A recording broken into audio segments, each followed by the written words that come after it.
Nós, como educadores, temos que tomar o cuidado para não delegar o cognitivo. Então, para não ter uma dependência cognitiva para a inteligência artificial, a sensação de eu não sei.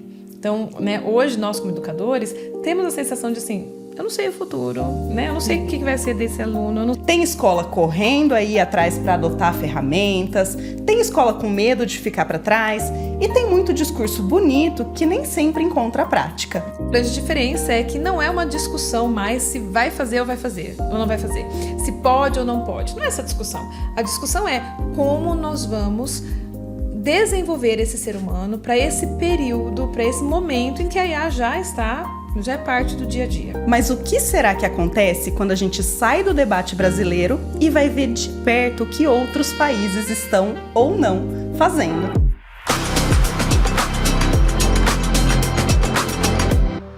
Bem-vindos ao ForLab, o podcast da ForSee Bilingual Academy. Eu sou a Aline Rios, especialista em educação da ForSee e da ForSee Learning, e comigo hoje Juliana Storniolo, diretora pedagógica também da ForSee e da ForSee Learning. A inteligência artificial na educação virou assunto obrigatório, Tem escola correndo aí atrás para adotar ferramentas, tem escola com medo de ficar para trás e tem muito discurso bonito que nem sempre encontra a prática. Mas o que será que acontece quando a gente sai do debate brasileiro e vai ver de perto o que outros países estão ou não fazendo? E foi isso que a Juliana vai fazer lá na China e na Coreia, não é, Ju? Nossa, foi uma oportunidade enorme. Eu estive na China, na Coreia, em Hong Kong. Eu visitei, 9 instituições entre universidades, escolas, são laboratórios de inovação. Foi com um grupo especial também. Nós éramos um grupo de 12 educadores ou pessoas relacionadas à educação de diferentes experiências. Então, além de estar num outro lugar, do outro lado do mundo, que fui com algumas perguntas e voltei com mais perguntas, já era esperado, mas também com um grupo que pôde contribuir com essas reflexões também. Que legal. A gente está bastante curioso, quando a gente fala que você foi para lá, que a gente foi acompanhando no seu Instagram, muitas pessoas vêm perguntar, e aí, como foi? Por que ela foi? O que a Juliana trouxe? Então vamos começar ali do começo. Como foi o convite para essa missão Ásia e como vocês chegaram até lá? O convite, na verdade, foi feito para a Sara, que é a nossa mantenedora, mas ela não podia ir, ela não poderia estar lá, porque ela tinha um compromisso particular, então ela me convidou, ela falou, você não vai, para trazer, para partilhar, a ideia era realmente ir lá, conhecer, eu sempre falo, a gente não vai para buscar nada para copiar, não é essa a ideia, mas é para ir e entender o que está se pensando lá, o que nós queremos olhar como referência lá, o que nós não queremos olhar como referência lá, onde nós estamos nessa referência. E a Sara me deu essa oportunidade pela ForSee, falou, vamos lá para trazer para essas reflexões, tanto para os nossos colaboradores, pais, para ela, para todos nós nesse sentido. Que bom que a gente pôde, participar ali mesmo com você, indo para lá e trazendo essa discussão para o Brasil. Foram todos brasileiros que foram nessa missão? Sim, todos brasileiros. Eu de Bauru, nós tínhamos pessoas de São Paulo, Rio de Janeiro, Jundiaí, Maceió, todos os lugares aí tinha alguma representação. Algumas do interior de São Paulo, alguns do Rio de Janeiro, Maceió, e acho que era isso. Que legal, um grupo um pouco diverso, que gostoso. O que mais te surpreendeu chegando nas instituições chinesas e coreanas? Você sabe que o que mais me surpreendeu, eu tinha uma ideia, primeiro eu tinha uma ideia de chegar lá e ter muita tecnologia e tá todo mundo usando o tempo todo. Quando eu cheguei nas instituições, principalmente de educação básica, tem uma preocupação genuína, que a gente também tem aqui, de que ser humano nós estamos formando. Então, há uma preocupação que eu não esperava ter lá tão forte, que é essa questão de que ser humano, a questão ética, é claro que tem essa preocupação também, mas também uma questão de cuidado com a humanidade, com o ser humano, com demonstrar cuidado com o outro, sabe? Então, achei realmente muito interessante chegar lá e visualizar isso.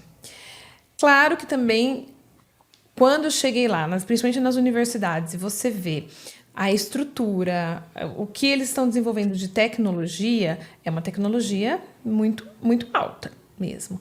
Mas quando você vai para a educação básica, eu esperava também algo mais sistematizado e pronto. E senti que, como nós, eles também estão discutindo e descobrindo como usar a tecnologia, a inteligência artificial. A grande diferença é que não é uma discussão mais se vai fazer ou não vai fazer. Se pode ou não pode. Não é essa discussão. A discussão é como nós vamos desenvolver esse ser humano para esse período, para esse momento em que a IA já é parte do dia a dia.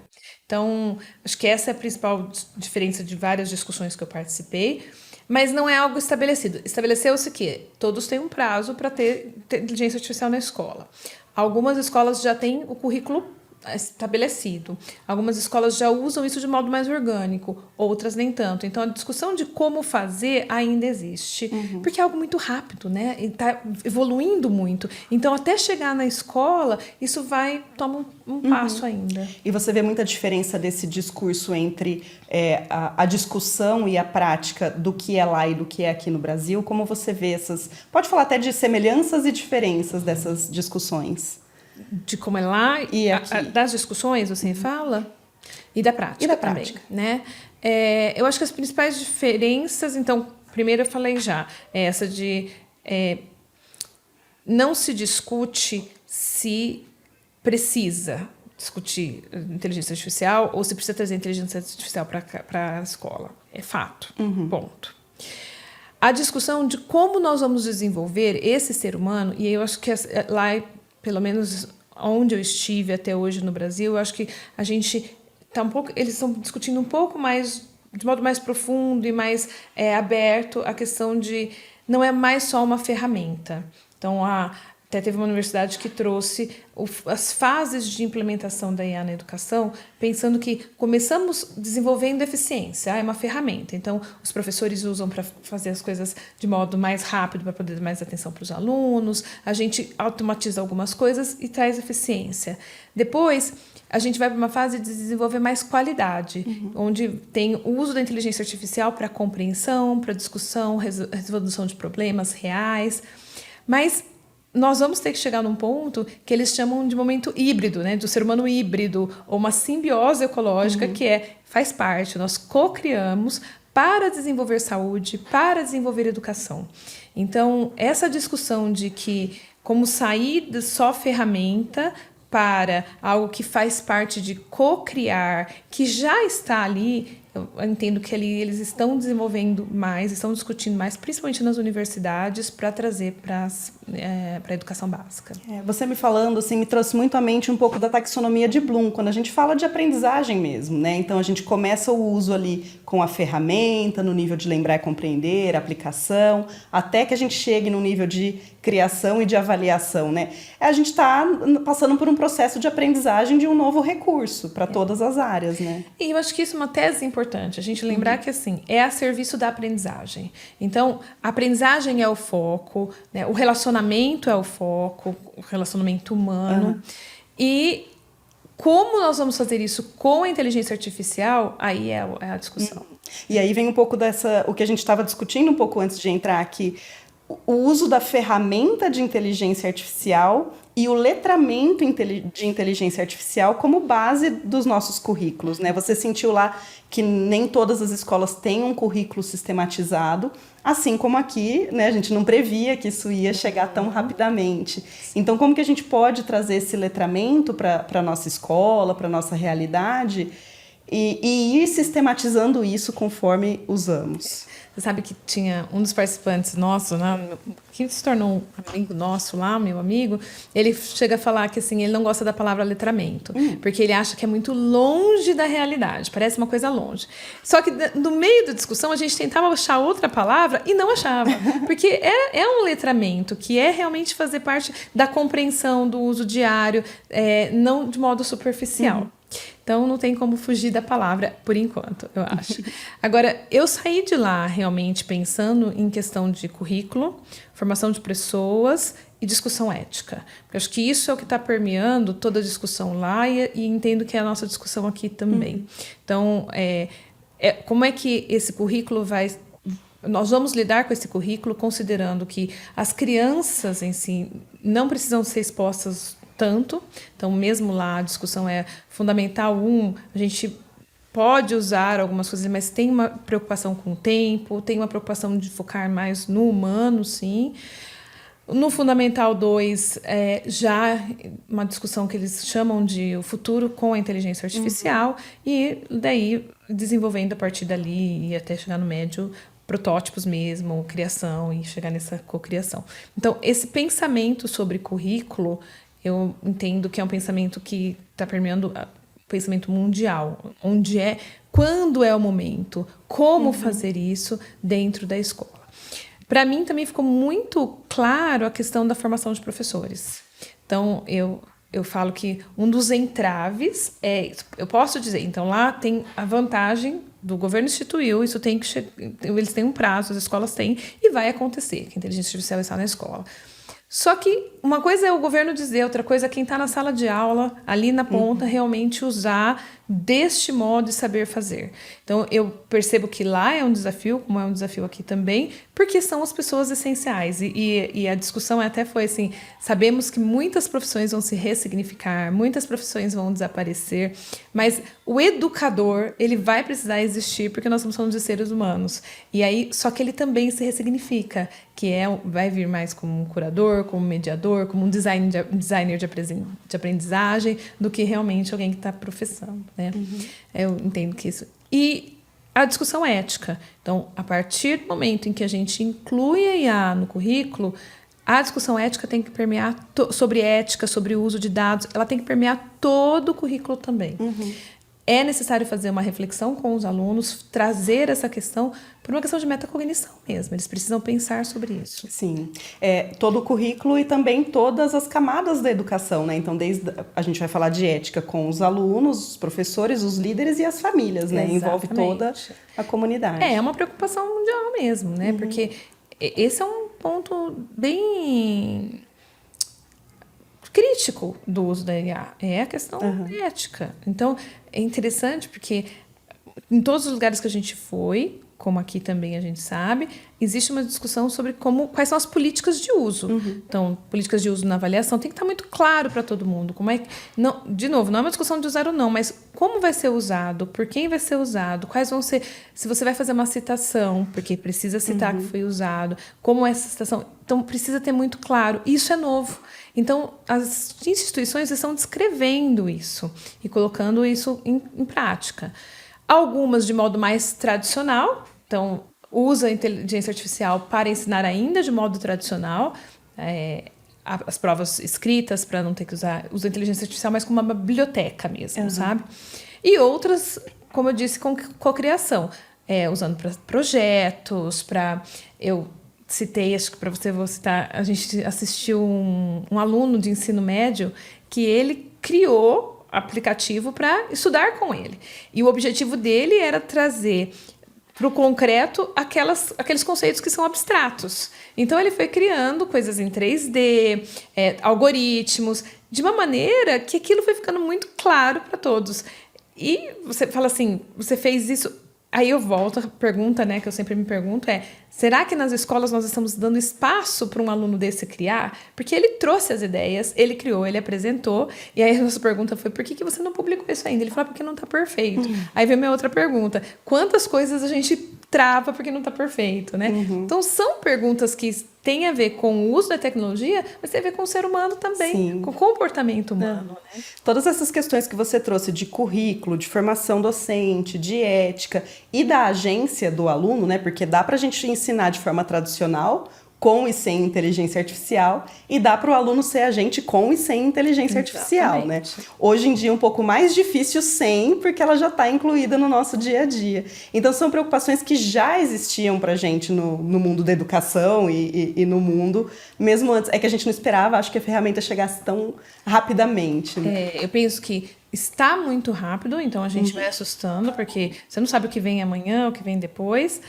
E a sensação de eu não sei. Então, né, hoje, nós como educadores, temos a sensação de assim, eu não sei o futuro, né? Eu não sei o que vai ser desse aluno, eu não sei todas as coisas. E assumir que eu não sei, nem sempre é fácil para nós. Então, essa incerteza do mundo atual, eu acho que também é um grande desafio, por isso tantas discussões. Além desse caso desse aluno que você trouxe, tem algum exemplo concreto de uma universidade ou de uma escola que você gostaria de compartilhar, assim, para a gente entender um pouco do que você viu? Acho que tem. Vou compartilhar algumas escolas. Essa é uma que eu citei, a Moonshot. Eles trabalham por meio de projetos, eles têm um currículo organizado de inteligência artificial, de STEAM também. Então, e eles têm um projeto com os professores. Então, também de como os professores estão usando a inteligência artificial. Cada professor cria agentes que estão relacionados às políticas da escola. Então, um uso bem criativo e sistematizado. Eles têm um sistema de formação de professores para isso, então achei bem interessante. Nós tivemos em uma outra escola que está ligada à Universidade de Hong Kong, que estão implementando o currículo de inteligência artificial, e aí você vê eu vi professores se arriscando, mesmo sem saber codificar, eles estavam fazendo códigos, né? Então, assim, criando questionários com química, aprendendo a usar poemas chineses que são difíceis, transformar isso em música, em artes. Então, olhar para a tecnologia e arriscar, eu vi essa escola também fazendo isso, mas de um modo sistematizado, até porque eles estão ligados a uma universidade nessa pesquisa e nessa implementação. Mas vi também escolas muito preocupadas, como eu falei, com o relacionamento humano. Então, preocupadas em, assim, quanto tempo eles vão estar, porque eu quero que eles estejam se relacionando entre eles também. Uma coisa que eu achei interessante, a gente está indo para o caminho da proibição, porque acho que a gente foi de um lado para o outro e o mundo todo está, né, principalmente celular na escola, né, foi proibido porque eu acho que a gente chegou num ponto em que usou demais e precisamos entrar no meio termo. Mas lá, a maioria das escolas, ou algumas escolas que a gente visitou, inclusive essa que já tem currículo estabelecido, eles não proíbem. E realmente é uma preocupação de como ensinar a usar com responsabilidade. Então, é uma discussão de como fazer isso, e a opção foi não proibir para ensinar a usar com responsabilidade. Interessante. Né? Eu fico me perguntando, assim, quem foi que se abriu para essas visitas? Você foi a escolas públicas, privadas, universidades? As universidades foram universidades bem reconhecidas no mundo todo. Então, a primeira universidade que a gente visitou lá, as pessoas que estão lá são ligadas, quer dizer, já sai para Samsung, Hyundai. Então, realmente eles estão desenvolvendo a tecnologia de topo ali, né? E outras que estão estudando o ensino pela inteligência artificial. Então, são as universidades realmente mais reconhecidas, mas a maioria das escolas são escolas particulares. Tinha algumas escolas que nós visitamos ali que você percebe que são como fundações, que são apoiadas por voluntários também. Mas a gente não teve acesso direto às escolas públicas, mas sim às particulares ou de voluntários, de grupos que... Então, uma das escolas que a gente foi, ela é feita de chineses imigrantes, que eles vêm de outras cidades e ali eles montaram aquela escola. Então, ela é feita por doações, por voluntários que estão preocupados com a educação dessas crianças, porque senão elas teriam que ficar na cidade delas. Entendi. Muito interessante. Então, você vai com olhar para uma coisa, mas acaba vendo sim. Muito grande, né? Não tem como você ir para uma viagem dessa e não ressignificar o seu olhar como ser humano, né? É um lugar muito diferente, uma cultura muito diferente. Eles são extremamente acolhedores. Aprendi muito sobre a história deles, sobre como aquele povo, né, se formou ali muita gente num lugar só, mas além da parte de tecnologia, educação, muita cultura, muito aprendizado mesmo, histórico também. Ah, que legal. Muito bom. Agora, ir para uma viagem dessa, né, como você disse, te traz, né, muita bagagem, mas você também leva muita coisa, né? Então eu queria saber de você, o que você traz de lá para o contexto brasileiro, o que você deixaria lá que você não traria para gente e o que você levaria de nós para lá. Então vamos lá. O que eu trago de lá, como eu disse, são perguntas, questionamentos, principalmente sobre currículo, sobre formação de professores, sobre discussão ética. Acho que para mim são os pontos principais, com foco no aprendizado. Então, eu venho com perguntas, não esperava menos que isso, e reflexões. Eu deixaria lá o sistema de avaliação para entrada na universidade. Eu já questiono muito o vestibular aqui no Brasil, acho que trava muito das coisas que a gente poderia estar fazendo com educação pública, privada, e lá é uma concorrência muito grande para entrar na universidade, e aí as escolas realmente acabam tendo que dedicar tempo para essa prova. Sim. E quando você dedica tempo para a prova, nem sempre você dedica tempo para o aprendizado, porque você está dedicando para aquele momento. E isso você percebe claramente que é uma pressão social e que as escolas também são pressionadas por isso. O que eu levaria? Poucas escolas que eu visitei, acho que uma, no máximo duas, realmente trabalhavam com projetos. Eu acho que a gente faz muito bem isso aqui na ForSee. E eu pensei muito, eu vi pouco a questão do uso das inteligências múltiplas. Então, a inteligência realmente, o ser dado de diferentes maneiras. É um foco muito grande na linguagem, no raciocínio matemático e lógico, mas artes, música, mesmo interpessoal, intrapessoal, acho que a gente poderia contribuir com essa visão também. Ah, que legado interessante, muito bom. Para a gente finalizar a nossa conversa, eu queria propor para você uma rotina de pensamento. A gente gosta muito de trabalhar com rotinas de pensamento aqui na escola e a gente vai falar de círculos de ação. Então, a primeira pergunta, a gente vai mapear aqui possibilidades de impacto. Então, a gente vai começar do seu círculo mais próximo, depois você vai expandir para uma comunidade, depois você vai pensar num contexto global. Então, no seu círculo mais próximo, como essa viagem te impactou e que ações você pode tomar para as pessoas bem mais próximas de você, sua família, seus amigos? Nossa, Aline. A gente gosta porque é difícil. Eu acho que me impactou numa questão de olhar culturas de um modo diferente, respeitar a história. Então, uma das coisas que cada lugar que a gente ia tinha uma história, seja a escola, seja a casa, seja o guia contava muito da história dele. Então, esse respeitar a bagagem daquelas pessoas, respeitar a história de cada um, eu acho que isso, para o meu dia a dia, é algo que eu traria como impacto, sim. De olhar e falar, ela tem uma bagagem, seja qualquer idade, tem uma história que é relevante ali. E agora, expandindo um pouquinho, escola, que é o seu trabalho, e a sua comunidade, até a sua cidade. Como você acha que essa viagem impacta aqui na cidade? Acho que impacta a reflexão realmente sobre o uso da inteligência artificial como algo que é parte e não como algo à parte. Então, é parte do dia a dia, não tem como voltar atrás, é isso. Então, como a gente lida, como a gente desenvolve esse letramento, essa literácia mesmo da inteligência artificial. Então, pensar sobre como a inteligência artificial já está aí, onipotente, onipresente, e a gente não consegue não usar. Acho que faz parte, impacta toda a minha comunidade profissional e pessoal também. E tem como pensar isso globalmente? Tem como pensar isso globalmente. Eu olho globalmente o impacto ético, como eu falei. Então, se a gente pensa em saúde, o quanto esse desenvolvimento tecnológico ele pode ser benéfico e o quanto ele pode ser maléfico. Então, é uma discussão mundial em questão de recursos, em questão de uso, e eu tenho uma preocupação, que não é só minha, lógico, eu tenho visto essa discussão, que é o quanto quem tem acesso a essas ferramentas ou a esse nível de pensamento, o quanto vai aumentar a diferença de acesso mesmo, diferença de acesso à educação, a diferença de acesso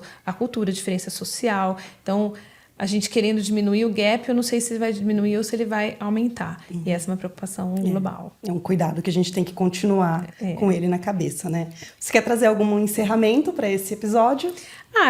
Primeiro, assim, eu agradeço, né, a ForSee, a Sara, uma oportunidade como essa, e que eu quero trazer para cá realmente reflexões para a gente continuar se questionando.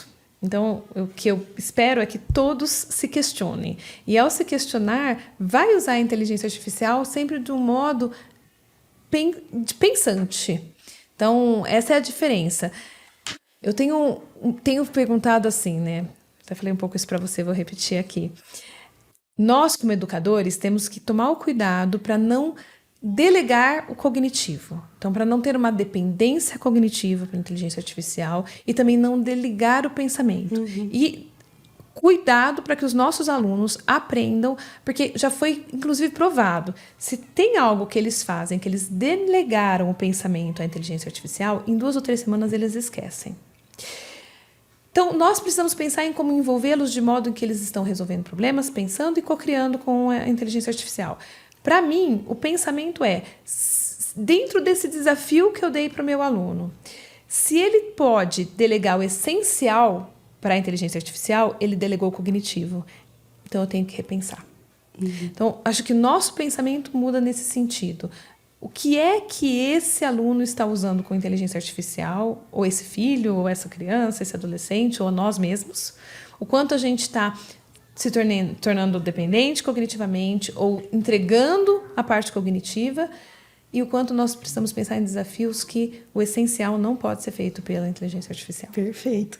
Eu estava assistindo a um vídeo do robô do Gemini que o Google estava criando, e aí eles estavam mostrando como eles estavam ensinando esse robô algumas habilidades, né? E uma das primeiras coisas que esse robô estava aprendendo era movimento de pinça, categorização, né? Ele pegar...